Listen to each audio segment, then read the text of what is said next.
Of course, the news of the weekend is going to be the Super Bowl. Are you going to the game? No, I won't be going to the game, but obviously been talking a lot about Why it. aren't you going? Familiar. Don't go to the game unless we're playing in it.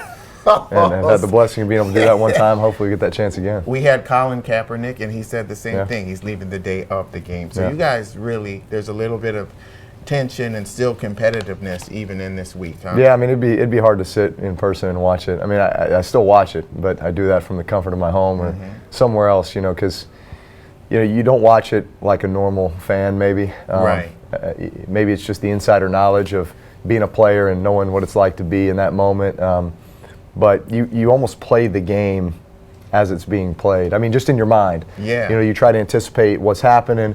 I'd say, the familiarity for me of the Seattle, team and defense, just because we've played them twice in the last, 2 months. I'm interested to see, kind of watch how Denver tries to attack them, and you try to anticipate those things as you're watching. How would you attack Seattle's defense? Well, they're tough. There's not a weak link Even in that defense. With the man-to-man. Yeah, you try to identify maybe matchups.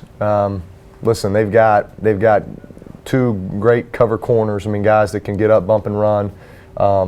Stay with you all over the field. They've got two safeties that are as good as any in the game. Right. Earl Thomas in the middle of the field, Cam Chancellor, in and around the box, covering tight ends. He's a versatile player. The linebacker position is extremely solid. Obviously, they can get pressure on the quarterback.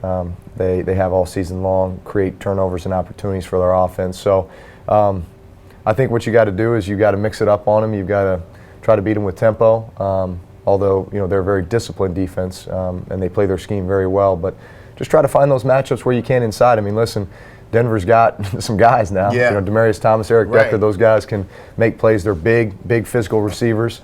Of course, Wes Welker, in the slot, his ability to get open. He's got a lot of leeway too. I mean, you can tell that the rapport between him and Peyton Manning is pretty strong. And then Julius Thomas has had an incredible year at the tight end position. So interested to see how they do that and how they're able to run the ball as well, because obviously that could really mean a lot for the success of their offense. Where is Denver vulnerable?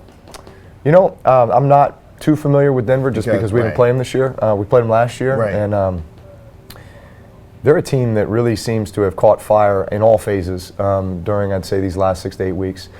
Defensively, they're playing very, very well.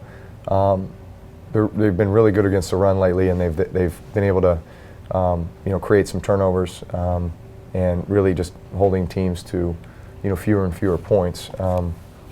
But they also know what they have on the offensive side of the ball, and obviously those guys can score. So, we'll see how it shakes out, but it should be a heck of a game.